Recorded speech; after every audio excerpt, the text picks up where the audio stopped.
World War I began with a single gunshot in Sarajevo in 1914, but that shot only lit a fuse that had been burning across Europe for decades. On the morning of June 28, 1914, the city of Sarajevo was calm beneath a clear summer sky. Church bells echoed through narrow streets. The Miljacka River flowed slowly past stone embankments. It was a Sunday and the city appeared unremarkable, quiet, provincial, distant from the centers of European power. At 9:30 a.m., an open-top automobile entered the city along the Appel Quay.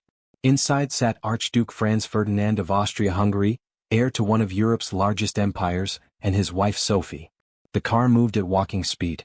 Security was minimal. The visit was meant to project stability and authority in a region that had neither.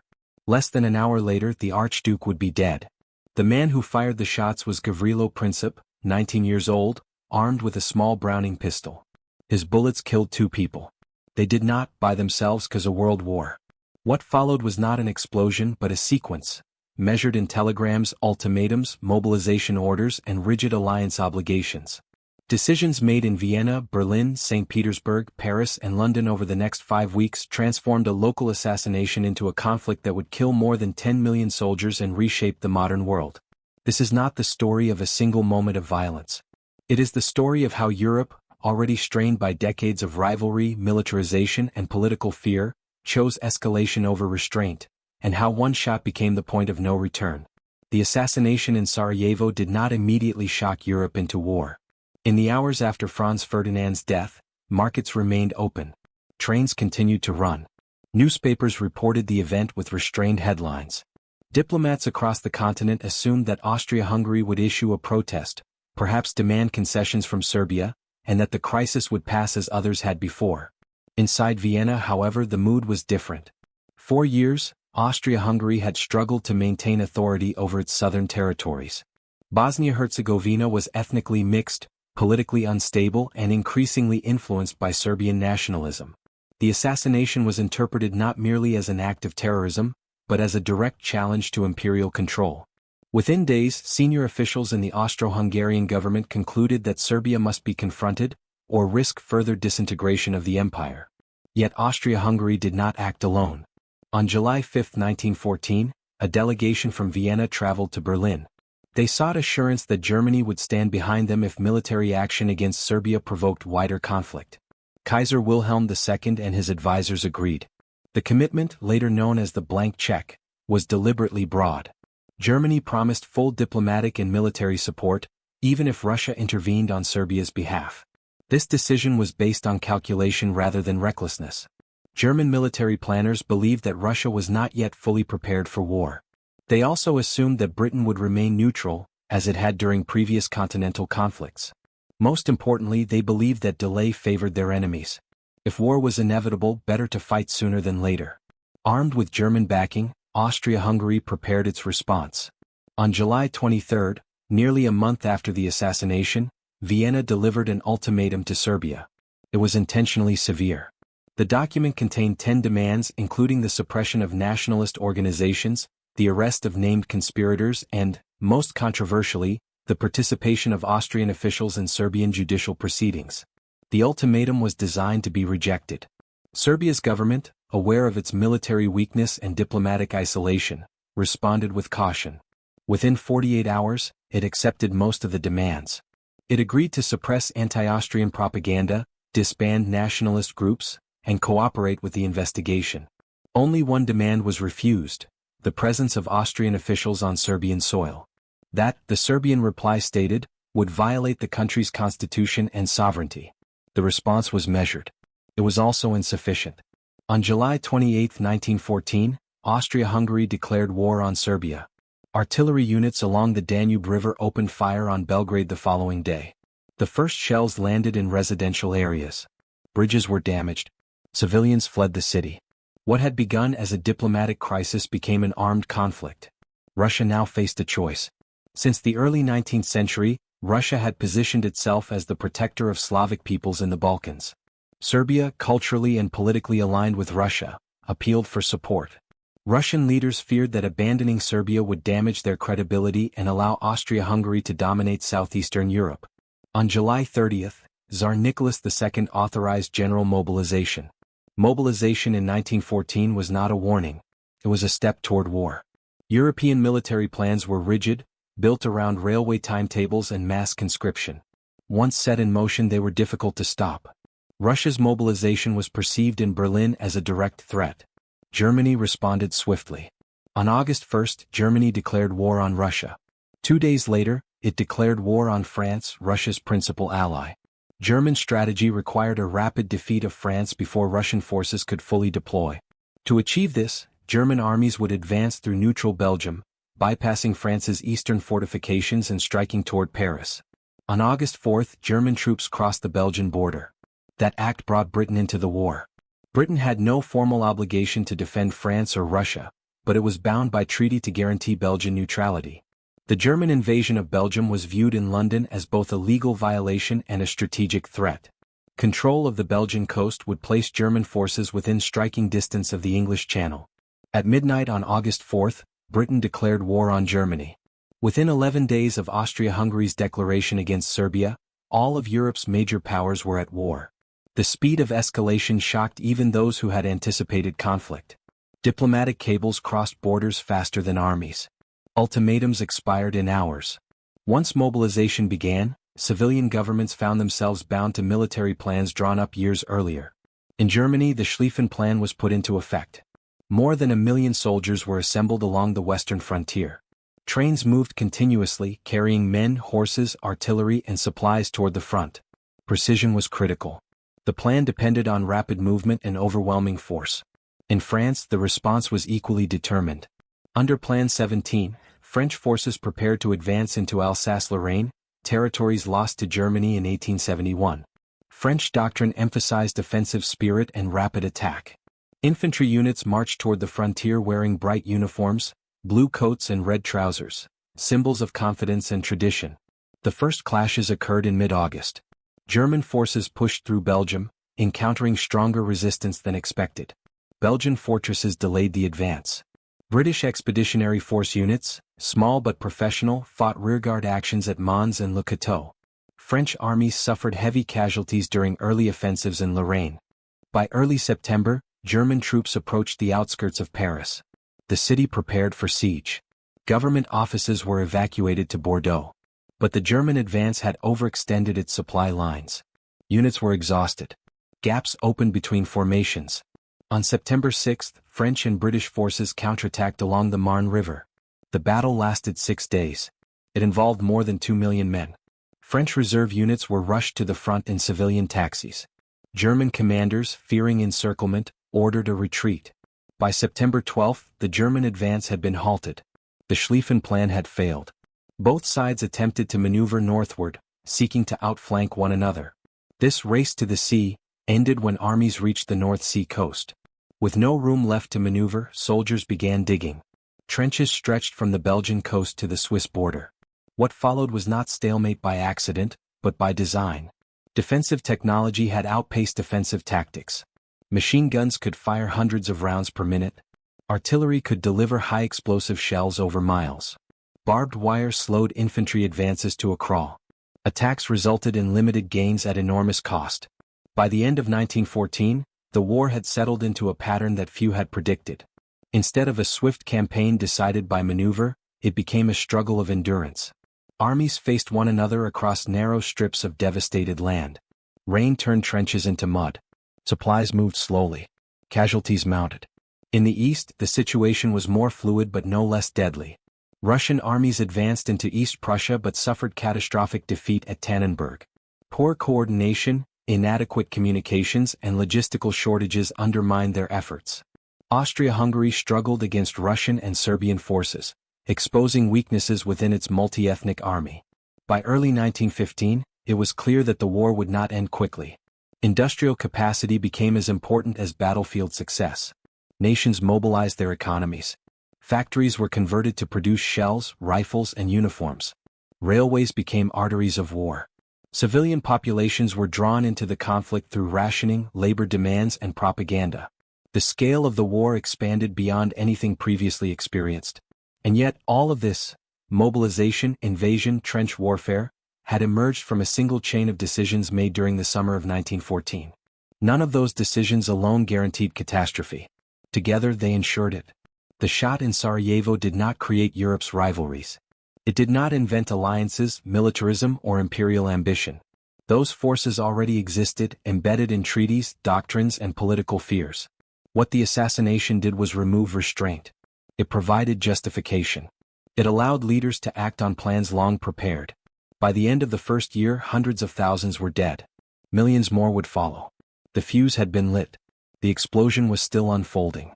By the winter of 1914, the illusion of a short war was gone.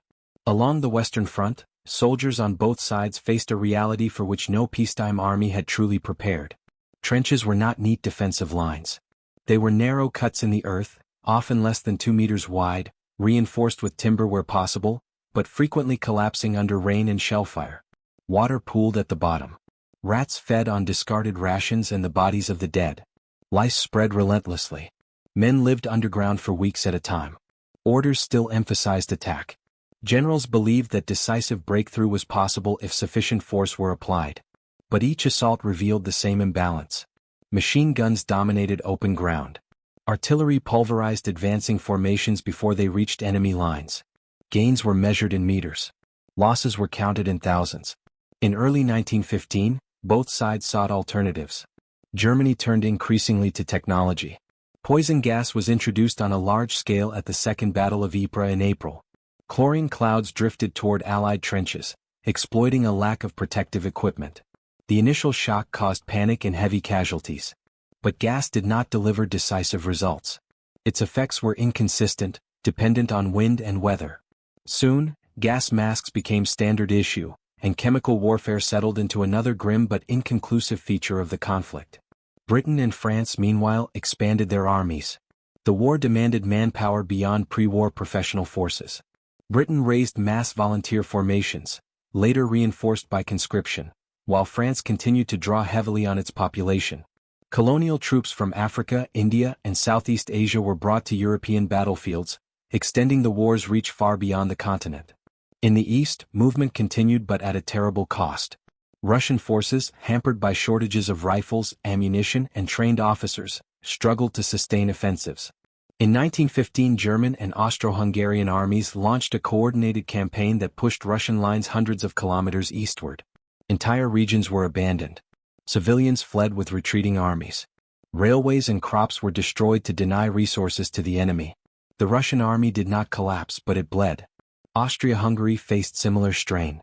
Its army, drawn from multiple nationalities with differing loyalties and languages, suffered repeated defeats. German support became essential to prevent total breakdown.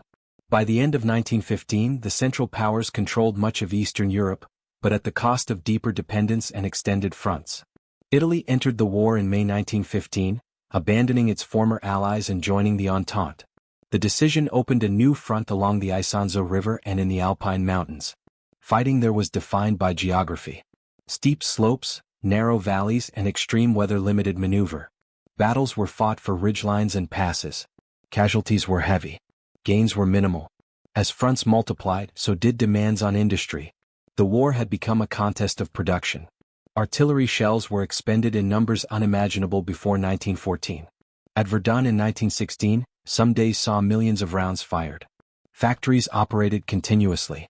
Governments rationed food and fuel. Women entered industrial labor in unprecedented numbers. Entire economies were reorganized around sustaining the front. In February 1916, Germany initiated an offensive designed not to break through, but to exhaust. The target was Verdun. Verdun was not chosen for its strategic value alone. It was a symbol. A fortress complex guarding the Meuse River, Verdun had been held by France for centuries. German planners believed that the French would commit every available resource to its defense. By forcing them to do so, Germany hoped to bleed the French army white. The bombardment began on February 21st. For 9 hours, artillery pounded French positions. Entire forests were reduced to splinters. Defensive works disappeared beneath craters. When German infantry advanced, they encountered resistance that had survived through depth rather than strength. French units rotated constantly. Men were moved in and out of the line along a single supply road, the Voie Sacrée, kept open by an unbroken stream of trucks. The fighting lasted 10 months. Verdun became synonymous with endurance. Positions changed hands repeatedly. Individual forts were captured, lost, and recaptured. Casualties mounted on both sides. By December, the front lines were almost exactly where they had been in February. More than 300,000 were dead. While Verdun consumed French and German resources, the British prepared their own offensive. The Somme was intended as a joint operation, but circumstances changed its purpose.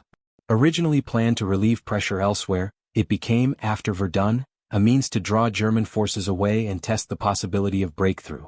The assault began on July 1, 1916. British troops advanced across open ground after a week-long artillery barrage. Commanders believed that enemy defenses had been destroyed. They had not. German machine gun positions remained intact. When the infantry emerged from their trenches, they were cut down in waves. By nightfall, the British Army had suffered nearly 60,000 casualties, the worst day in its history. The battle continued for months. Tanks were introduced for the first time, unreliable and few in number. Villages were captured at enormous cost. Mud, rain, and constant shellfire turned the battlefield into a landscape without landmarks. By November, the offensive ended. Territory gained was limited. Casualties exceeded 1 million on both sides. What Verdun and the Somme demonstrated was not failure of courage, but the dominance of attrition. Victory no longer depended on decisive maneuver, but on the ability to endure losses longer than the enemy. Commanders adjusted tactics incrementally, creeping barrages, improved coordination, but the fundamental imbalance remained. By the end of 1916, Europe was exhausted but still fighting. The war that had begun with one shot in Sarajevo had become a grinding process, consuming lives, resources, and political stability on a continental scale. No side could easily withdraw. Too much had been invested. Too many had died. The fuse was no longer burning. The explosion was ongoing. By 1917, the war had entered its fourth year. On every front, the strain was visible. Armies remained in the field, but their cohesion depended increasingly on discipline rather than confidence. Civilians at home endured shortages, rationing, and relentless casualty lists. The expectation of victory had faded. What remained was endurance, maintained by habit, fear, and the belief that withdrawal would render all previous sacrifice meaningless. The first great rupture came in the East. Russia had borne enormous losses since 1914. Its industry struggled to supply the army. Railways were overburdened. Food shortages spread through cities and garrisons alike. Morale declined steadily not only among soldiers but within the state itself. In March 1917, unrest in Petrograd escalated into revolution. Strikes turned into demonstrations. Troops refused orders to suppress crowds. Within days, Tsar Nicholas II abdicated the throne. A provisional government took power, pledging to continue the war, but lacking the authority to compel obedience. Discipline at the front collapsed. Later that year, a second revolution brought the Bolsheviks to power. Their position was clear. Russia would leave the war. In March 1918, the Treaty of Brest-Litovsk formally ended Russian participation. Vast territories were ceded. German forces were redeployed westward. For the first time in years, Germany saw a possibility. But the war had already widened beyond Europe. Since 1915, German submarines had targeted Allied shipping in an effort to cut Britain off from overseas supplies. Initially restrained by diplomatic concerns, submarine warfare intensified in early 1917. Merchant vessels were sunk without warning. Neutral ships were not spared. Among them were American vessels. The United States had remained neutral for nearly 3 years, supplying material to the Entente while avoiding direct involvement. Unrestricted submarine warfare altered that position. So did the interception of the Zimmermann telegram, in which Germany proposed an alliance with Mexico against the United States. In April 1917, the United States declared war. American forces did not arrive immediately in decisive numbers. Training, transport, and organization took time. But the declaration itself altered the strategic balance. Germany now faced an enemy with vast industrial capacity and fresh manpower. By early 1918, the window for German victory was narrowing. With Russian forces gone, Germany launched a final series of offensives in the West. The goal was simple: defeat Britain and France before American strength could fully materialize. Beginning in March, German armies struck along the Somme, achieving deep advances. New infiltration tactics bypassed strong points and targeted command and artillery positions. For weeks the front moved. Paris was again threatened. Allied lines bent but did not break. Supply lines stretched. German units advanced faster than logistics could follow. Losses mounted. Momentum slowed. By summer, the initiative shifted.